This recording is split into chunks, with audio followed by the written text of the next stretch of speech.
Guys എല്ലാവർക്കും സുഖം തന്നെയല്ലേ? എല്ലാ ഫ്രണ്ട്സുകൾക്കും സുഖം തന്നെയല്ലേ? പിന്നെ നമ്മുടെ സാജി അവളുടെ പ്രശ്നം ഭയങ്കരമാണ് സോഷ്യൽ മീഡിയയിൽ. കാരണം അവൾ പറയുന്നതൊക്കെ തെറ്റ് തന്നെ, പക്ഷെങ്കിലും അവളെ സാഹചര്യം ആലോചിക്കുമ്പോൾ അതൊരു പരിഗണന നമ്മൾ കൊടുക്കേണ്ടതാണ്. അവളെ ഭർത്താവ് മരിച്ച് 5 കുട്ടികളുണ്ട്. പൈസ അവളെത്തുണ്ടാന്ന് പറയുന്നു. അവളുണ്ടെങ്കിൽ തന്നെ ഒരു പാർട്ട്ണർ ഇല്ലാണ്ട് ഈ കുട്ടികളെല്ലാം പോറ്റി വണ്ണം വെച്ചെടുക്കാൻ അതിൻ്റെ എല്ലാം വളരെ വിഷമങ്ങളാണ് അവളെ മുന്നിലുള്ളത്. കാരണം അത് ചിലയാൾക്ക് താങ്ങാൻ പറ്റും, ചിലയാൾക്ക് താങ്ങാൻ പറ്റും. അങ്ങനെയുള്ളൊരവസ്ഥയിലാണ് അവളെ പോക്ക്. അപ്പം അങ്ങനെയുള്ളൊരവസ്ഥയിലാണ് അവളുള്ളത്. കാരണം എന്ത് ചെയ്യാനിപ്പോൾ പടച്ചോൻ്റെ വിധിയിൽ അവൾ പറയുന്നതൊക്കെ തെറ്റ് തന്നെ, പക്ഷെങ്കിലും നമ്മളവർക്കൊരു പരിഗണന കൊടുക്കണം. 5 മക്കളെ ഉമ്മ എന്നുള്ളൊരു പരിഗണന നമ്മൾ കൊടുക്കണം. ആ മക്കളെ വളർത്തിയെടുക്കാൻ ഒരുപാട് പ്രയാസങ്ങളുണ്ട്, ഒരുപാട് വിഷമങ്ങളുണ്ട്.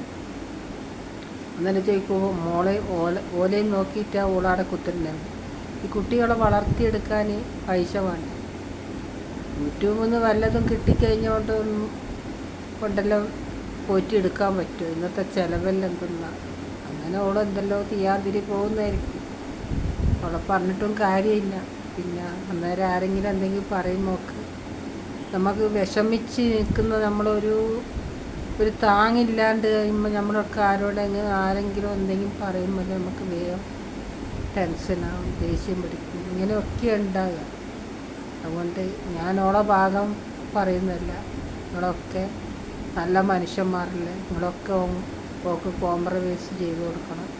എനിക്ക് അതേ പറയാനുള്ളൂ. കാരണം 5 കുട്ടികളെ എത്തിയും കുട്ടികളെന്ന് പറഞ്ഞാൽ നമ്മളവരെ തടയി കൊടുത്താൽ വരെ ഭയങ്കര കൂലിയുള്ള സംഗതിയാണ്.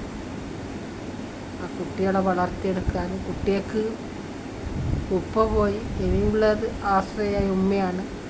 ഉമ്മാക്ക് പകരം വെക്കാൻ ആർക്കും ആവില്ല. ഒരു ചൈൽഡിലും പോയാലും കഴിയില്ല, ഒരു മറ്റിടത്ത് പോയാലും കഴിയും.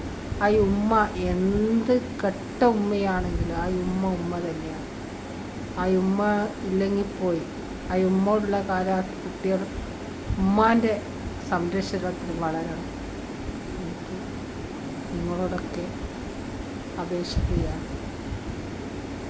ഓക്കേ.